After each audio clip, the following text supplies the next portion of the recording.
जो व्यक्ति आपके मन को काबू में कर सकता है वो जिंदगी में कुछ भी कर सकता है। इंसान की अच्छाई पर सब खामोश रहते हैं, लेकिन चर्चा अगर उसकी बुराई पर हो तो गूंगे भी बोल पड़ते हैं। श्री कृष्ण कहते हैं, तुम्हारे बीते हुए कल को तो मैं ठीक नहीं कर सकता, लेकिन तुम्हारे वर्तमान में अगर तुम्हें अच्छा कर्म करोगे तो मैं तुम्हारे आने वाला कल जरूर उजागर करूंगा।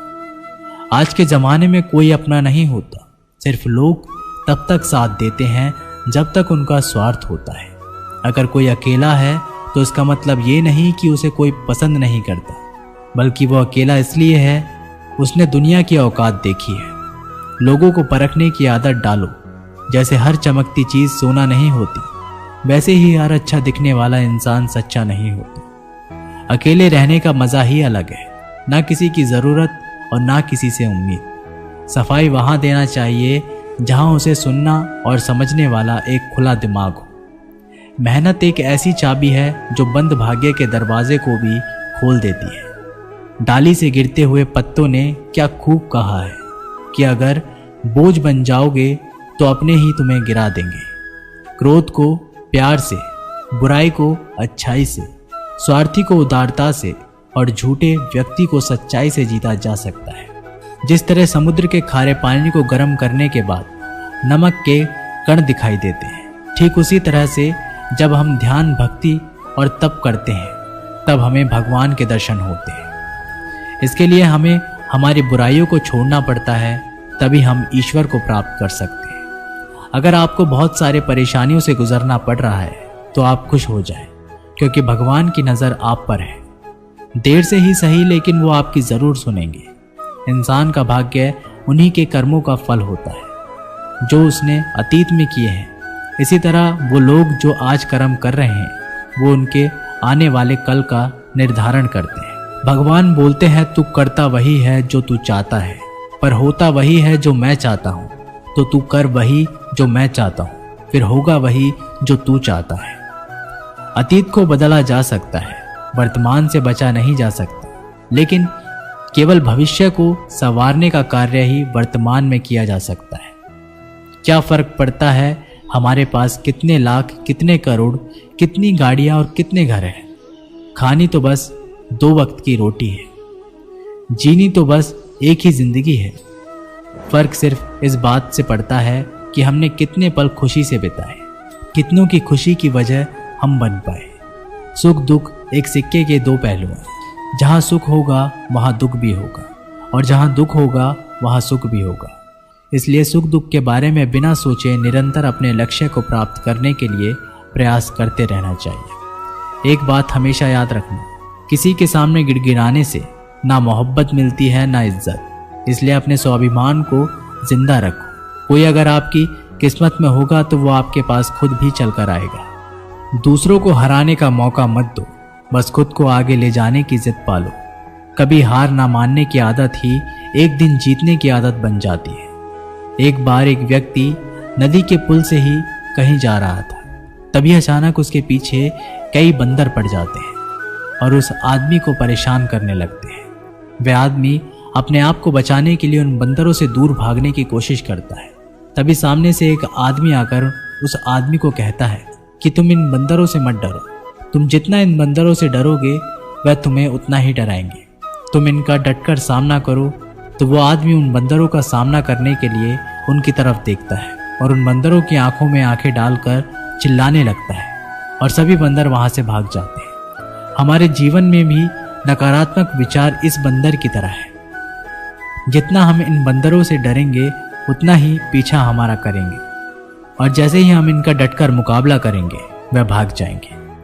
सिर्फ 2 ही चीज मनुष्य के भाग्य का निर्माण करती है। पहला, स्वभाव। अगर आपके स्वभाव में अच्छाई, विनम्रता और गुण है तो आपका भाग्य चमकेगा।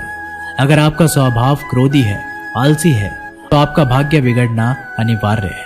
इसलिए आपके स्वभाव को मधुर और आकर्षित बनाइए। दूसरा, आपकी वाणी बोलना तो आदमी 2.5 साल की उम्र में ही सीख जाता है, परंतु कब, कहाँ, कैसे और क्या बोलना है उसे ये जिंदगी भर भी समझ में नहीं आता है।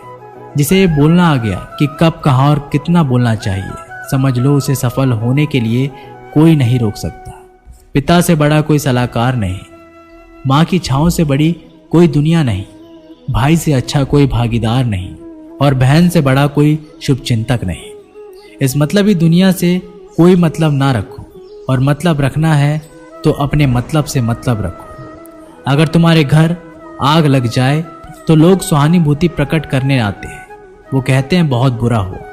और अगर तुम्हारा घर बड़ा हो जाए, एक और मंजिल बन जाए, तो कोई तुम्हें बधाई देने के लिए नहीं आता। ज़रा सोचिए कि जब आपके साथ कुछ अच्छा होता है तो कोई कहने नहीं आता कि अच्छा हुआ जानकर खुशी हुई, मगर आपके साथ अगर कुछ बुरा होता है तो ज़रूर कुछ लोग आकर ज़रूर कहेंगे अरे सुनकर बुरा लगा। अगर जब वो कहते हैं कि अरे बहुत बुरा हुआ, तब तुम जानोगे कि वह तो सिर्फ मज़े ले रहे थे। दुआएं मांगने से किसका भला होता है, मिलता तो वही है जो हमने बोया होता है। तुम नीचे गिर के देखो, कोई भी नहीं आएगा उठाने, तुम जरा उठकर तो देखो, सब आएंगे गिराने। एक बात हमेशा याद रखना, अगर शराब की दुकान पर बैठकर दूध पियोगे तो तुम्हें शराबी का ही दर्जा मिलेगा, और किसी मंदिर में बैठकर शराब भी पियोगे तो तुम्हें एक संत का दर्जा दिया जाएगा। इसलिए आप किसके साथ उठते बैठते हो ये बहुत मायने रखता है। जब एक इंसान का भगवान पे शक नहीं हक हो जाता है तो मत पूछो फिर कैसा कैसा चमत्कार हो जाता है। जो अब तक नहीं हुआ वही हो जाता है, बन के रोशनी वो सारा अंधेरा दूर हो जाता है। जो भीड़ में चलते हैं वो भीड़ में कहीं खो जाते हैं, जो अकेले चलते हैं इतिहास वही बनाते हैं। इतिहास गवाह है अकेले चलने वाले के पीछे ही भीड़ खड़ी होती है। एक बार एक संत के पास 2 तोते थे। एक दिन एक आदमी उस संत के घर आया, दोनों तोते अलग अलग पिंजरे में बंद थे। जैसे ही उस आदमी ने उस संत के घर में प्रवेश किया तो एक तोते ने बोला, राम राम, आपका स्वागत है, आइए बैठिए। उसको देखकर बहुत खुशी हुई। ये सुनकर उस आदमी को बहुत अच्छा लगा। अरे वाह, ये तो कितना मीठा बोल रहा है। फिर उस आदमी ने दूसरे तोते की तरफ देखा। उस तोते ने उस आदमी को इतनी गालियां बकी कि उसको मारो, पीटो, लूटो। यह सुनकर उस आदमी ने उस संत से कहा कि अरे संत जी, ये क्या मामला है? एक तोता गालियां बक रहा है और दूसरा तोता इतना मीठा बोल रहा है। आइए स्वागत है, ऐसे मीठे मीठे शब्द बोल रहा है। संत ने कहा, मैंने इन तोतों से एक जिंदगी का पाठ पढ़ा है। जब ये दोनों तोते पैदा हुए थे तब मैंने एक तोते को डाकू को भेज दिया था और दूसरे तोते को एक साधु के यहाँ भेज दिया था। जो तोता साधु के घर पर चला गया वह कहता है राम राम, आपका स्वागत है, और जो तोता डाकू के घर पर पला बड़ा वह कहता है मारो, पीटो, काटो, लूटो। तोता एक ही है परंतु अलग अलग पर्यावरण में पले हैं। इसलिए ये बहुत ही महत्वपूर्ण है कि जीवन में हम किसके साथ उठते बैठते हैं हमारे जीवन पर बहुत प्रभाव डालता है। अपने आप पर विश्वास करो, तुम्हारे अंदर कुछ ऐसा है जो हर बाधा से बड़ा है। बदल जाओ वक्त के साथ, या फिर वक्त को बदलना सीखो। मजबूरियों को मत कोसो, हर हाल में चलना सीखो। दिखावे से तो केवल लोगों को खुशियां दी जा सकती है, भगवान तो केवल नियत देखते हैं। हम आशा करते हैं कि दोस्तों आप लोगों को ये वीडियो पसंद आई होगी। मिलते एक नई वीडियो के साथ, तब तक के लिए अपना ख्याल रखिएगा। जय श्री कृष्ण।